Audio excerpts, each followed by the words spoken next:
Good afternoon, Year 4, and welcome to your topic lesson today. Today in history, we're going to learn all about Roman gladiators. So let's first of all think about what you like to do to relax and chill out.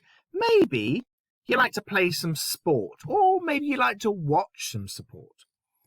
Maybe you like to sing, or you really like watching singers, probably more listening to singers and watching, but maybe singing and performing helps you relax by watching it or taking part. Maybe it's sitting down and chilling out with some of the best streaming services. Well, if that's your idea of entertainment, you would have been an absolutely terrible Romans. What did the Romans love? They absolutely loved watching people try and kill each other. Okay, that was the Roman way. There was no Netflix, so instead of that, they're just going to watch people stab each other to death. Seems a bit extreme, but that's what the Romans liked to do. Obviously, it wasn't just people who stabbed each other to death. They also had a good time killing animals as well. But it was all about killing and death. The Romans believed that their gods really enjoyed killing and death, so it was absolutely fine for everyone to get together and watch some people kill each other. Bit weird sounding, but for a Roman, absolutely fantastic. Just remember that next time your Netflix goes down, don't start killing people and hoping everyone's going to watch you do it. Okay? So, who were these gladiators? Well, they were the celebrities of their day. We've got our celebrities now, the singers, the actors, maybe politicians, scientists. People like that are our modern day celebrities. Well, in the Roman times, it was gladiators. The more killing that you did, the more battles that you won, the more famous and the more that everyone loved you as a gladiator. So remember that next time you're watching your celebrities up on stage, dancing about or singing or doing some kind of experiment. Back in Roman times, they would have been, the people you're watching would have been people who were the best at killing other people and animals. Again, good job we're not Romans, really. Okay, so what did you have to do in the average day in the life of a Roman gladiator? Well, you weren't expected to actually fight that much. You might have between 2 and 5 fights a year. So not exactly a huge amount of work to do. But bearing in mind that each one of those fights was a fight to the death, it's still quite a lot of work to do. I don't think I'd want any fights to death, let alone 5 potential per year. As well as killing each other, they also killed animals. People thought it was absolutely fantastic to watch them being killed by animals. Now, if you were a gladiator, you weren't some rich and famous person. You were either a slave or a criminal. It's not a job that anyone would, oh, I'd really love to be a gladiator. Please stick me in a ring with someone, try and kill me. No, it's something you got forced into. However, if you could fight for 3 years and survive, there was a potential that you could be allowed to go free as a free man. So if you were a slave, it was a good idea to try and win as many battles, not just so you wouldn't die, but so that at the end of it, you could be free and you wouldn't have to stab anyone ever again, and you wouldn't have to impale any leopards with a spear ever again if you didn't want to. So the gladiators were housed in a building called the Ludi, which was like a big house for them. And actually, for a slave, you got it quite good. 3 meals a day, medical care, where you were trained to be the best fighters. Remember, you're going to go on stage, you're going to perform when you're fighting. There's no point in getting on there and being absolutely rubbish at fighting. The people watching it wanted to watch the best fighters. A bit like now when you go and watch a sports team, you go and pay a lot of money to see a Premiership team because they're the best normally. You don't often go down to a Sunday League team and watch them falling over and not being able to kick the ball properly. Okay, so the gladiators were trained to be the best fighters. Not only trained to be the best fighters, but they were also trained to die dramatically. Chances are you might well die as a gladiator. Chances were pretty high. They didn't just want you falling over and going, I have died. You had to make a big show and dance about it so that the crowd could be really exciting that they're watching you die dramatically. Okay? Think kind of Elsa from Frozen level of drama as you die. Gladiators going, let me go, as they then died. Okay? Probably not let me go, but there you go. You know what I mean? Lots of drama.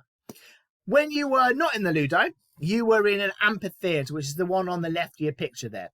which is a big round stadium where people sat in the stands and they watched you in the middle stabbing someone else or an animal to death, or maybe even just a criminal to death. If they, decided they need to execute a few criminals, they had gladiators out, chop their heads off, that type of thing.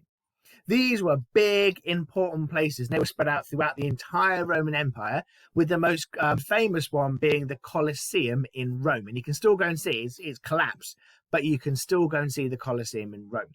So that's where you did your fighting. You weren't out on the street fighting. You were inside an amphitheatre, a big stadium of the time where you would do your fighting. So there weren't just one type of gladiator, and it wasn't just you were thrown in a ring with whatever you were wearing that day and you had to fight it to the death.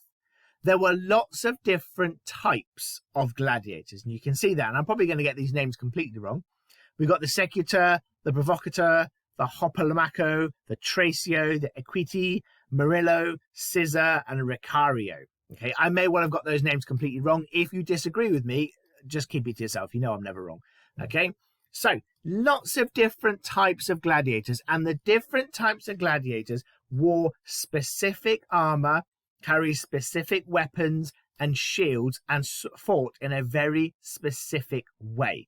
They didn't just go into the ring and start punching someone else in the face and stabbing them with a sword.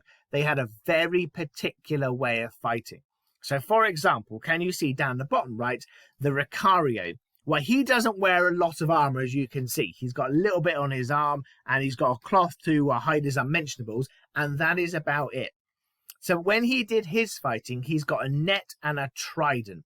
And the net had little weights all around the side of them, and he would throw that at people and try and catch them and drag them to the floor.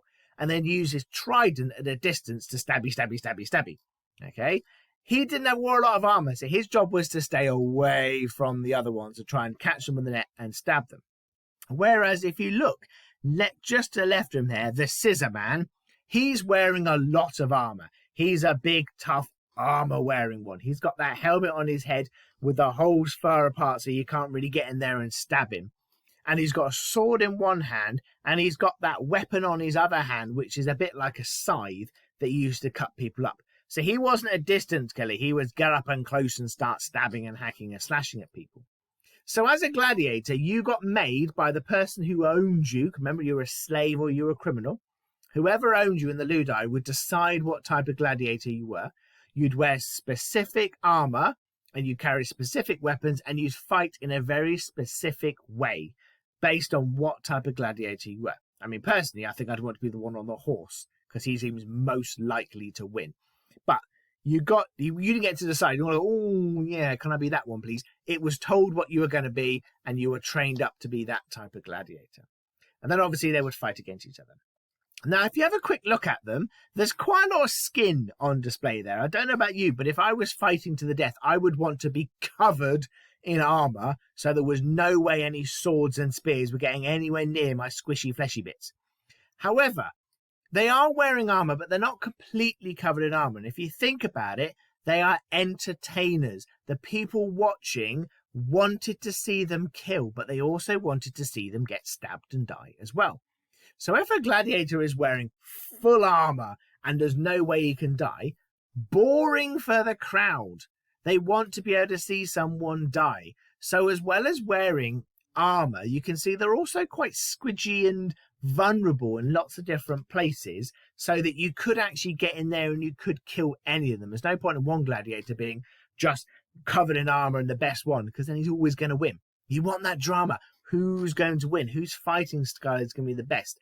So therefore, they didn't wear perfect armor. They've even got a bit less armor than the average Roman soldiers got there. They did have really good weapons and armor, though, because, they're the best. They're the celebrities. So it wasn't just something cheap. They got the best stuff that they need to be their gladiators. If you were a gladiator and you went into combat with all your lovely armor and weapons and things and you died, then your armor would be taken away, it'd be repaired and given to the next person whose job it was to fight in your place. Okay, so it wasn't like you were buried with it as a hero. You would be buried, but your armor would go on to the next person. So when you came along as a new gladiator, fresh off the slave ship, or you were a criminal, straight into the Ludi, then you'd be given armor that belonged to someone who had already died. So that's a lot about the gladiators. If you were interested, there is absolutely bucket loads of information out there on the internet. This should have given you a really good understanding of gladiators, but there's always loads more you can read out there if you're very interested. And I would really advise you do, if you're interested in this, go and read some bit more about it. Some lovely books, some lovely internet articles about it. Okay, so today, what you're going to do is you are going to design your own gladiator. As we've already seen, there are lots of different types of gladiators, all wearing different armor and weapons. You are going to have a go at designing your own gladiator. When you design your gladiator, you need to think about a few things. First of all, what weapons are they going to carry? And remember, this is from the Roman times, so the weapons you're going to use are weapons that would be around then. So swords, spears, tridents, nets, daggers, that type of thing. You want those type of weapons. No machine guns and grenades and bazookas and tanks, none of that stuff. Also remember, the whole point was you were a celebrity. You went out there and fought to the death. So you're not going to have a bow and arrow, because that just feels like cheating if you can stand on the other side of the amphitheater and just shoot the other person. Not very exciting, is it? So we're going to be talking about close range weapons. You're going to have to think about, are they going to carry a shield or not? Now, some of those gladiators before didn't have a shield. Some had little shields so they could deflect attacks. And remember, if you've got a little shield, it's nice and light, so your gladiator can bounce around. Or some of the gladiators had big, heavy shields. They were the big, heavy ones that were slow because they were carrying all that weight. But they could hit you with their shield and they could really defend themselves with it. Also, think about the armor. Remember what we said about the armor? You don't want your gladiator absolutely covered in armor, because then there's no way of getting killed. And no one's interested in a gladiator that can't be killed. At the same time, you want to give them a little bit of protection. And you also want them to look cool. Some of those gladiators look really cool with their different armor they've got there. And you can see the one in the picture. One arm's covered, probably their fighting arm, but the other arm isn't. It looks a bit cool, that armor, and it protects you a little bit, but not a lot. So you're going to think about what armor your gladiator is going to wear. Think about how you want your gladiator to do the fighting. If you want your gladiator to be a big, strong gladiator who goes up close and gets people, think about what type of weapons and shield and armor that gladiator would have. But maybe your gladiator is more of a one who stands back with a big spear and stabs from a distance because they don't want to get in close. Again, if they're not getting in close, what type of things might they be carrying? Is he going to be a fast gladiator, moving around quickly? If so, they probably don't want to wear lots of armor or carry a big shield or carry huge weapons, because that is really heavy and it's going to slow you down. But if you're a big, bulky, muscular gladiator who can be all right with slow because they're just good at hitting people with weapons, then maybe you need a bit more armor and a bit heavier weapons and shields, that type of thing. So don't just go today and go, oh, I'm going to have these weapons and these shields. Brilliant. Woo! Really think carefully about what your gladiator would actually want, so that one, they've got a chance of winning a battle, and two, they also have a chance of losing the battle. So you need to think about those things today, and then you're going to design your own gladiator. Now, you could do an online one. If you're doing this completely online, you could find a picture, you could draw a picture online, but I would really suggest, if you can, that you actually just get a piece of paper and draw a Roman gladiator, colour it in, make it look fantastic, and send a photo in. That'd be a much better option for today, but you can do it online if you need to. So like with some of the other work, I've given you 1-star, 2-star and 3-star work here, except there's 1 helmet, 2 helmets and 3 helmet works. So if you want to go for the 1 helmet work, you just need to draw your own gladiator, including the weapons, armour and defence. That's a shield, or maybe something else like a net or something like that. Okay, so you just need to draw it for 1-star. If you're feeling a bit more adventurous and you're going for the 2 helmet one, then can you add some labels to your design? Okay, so remember when we did the monster description the other day, if you're wearing a sword, not just, oh, it's a sword, sharp sword, razor sharp sword, a piercing gladius would be good. And then if you're going for 3-star, again, the same as 1 and 2, but also can you write a couple of sentences to describe how your gladiator fought? What were they experts in? Maybe they were super fast and could bounce around. Maybe they were big, heavy attacks with their sword. What is it that they did? How did they fight? So there's 3 different levels they do today. Just draw it with labels, and add a description about how they fought. I'm really looking forward to see how you get on with your gladiator. It should be really interesting to see what you design, and let me know how you got on when you send the pictures in.